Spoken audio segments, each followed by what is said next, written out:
Ile game inakaribia kuanza, kaja ndugu yangu mmoja. Nikawa niko naye, yeye ni shabiki mkubwa sana wa Yanga. Mkubwa kabisa. Wa Yanga. Tukakaa naye pale. Na mimi na sisi tulikaa nyuma kabisa. Nyuma kabisa. Kichemba kimoja hivi. Tumekaa zetu nyuma kabisa. Sasa kuna mshikaji wangu mwingine akaja. Yeye akakaa kama hapo hivi. Yeye ni shabiki wa Simba. Kumbuka ni mimi ndo nilimtambulisha kwa yule kwamba yule mwanangu. Sasa ile ngoma imeanza. Yanga wakatangulia. Mimi nikawa namwambia yule ndugu yangu wa kwanza, nikamwambia Yanga wanapatia goli upande huu, goli linatokea huku. Aliumia nani unaitwa? Mwenda. Nikamwambia hii goli linatokea huku.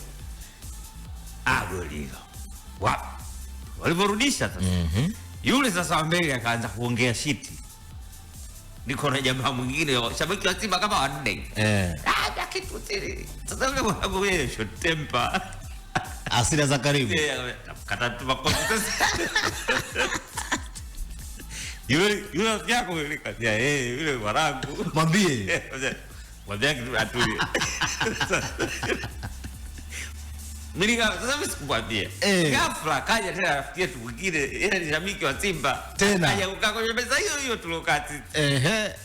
Alipokaa pale sasa siakawa anaanza kuongea tikapika kama bro sikiliza. Yanga mnashinda goli zenu 3. Zoezi laisha. Wewe kuwa na subira. Mimi mnashinda goli zenu 3. Nisikize mimi.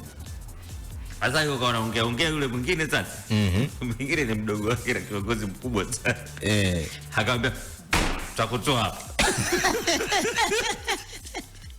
Kwa hiyo msao nilotumia mimi. Inabidi nimvute na yule kule. Simba yule rafiki yangu. Nikaweka wote meza moja. Kabisa tulieni hapa. Hapa hamna kushangilia, ni kuangalia. Kwani magoli yamefungwa 3. Kushangilia ni kwamba wape mbili. Hakuna tena cha kushabikia chochote.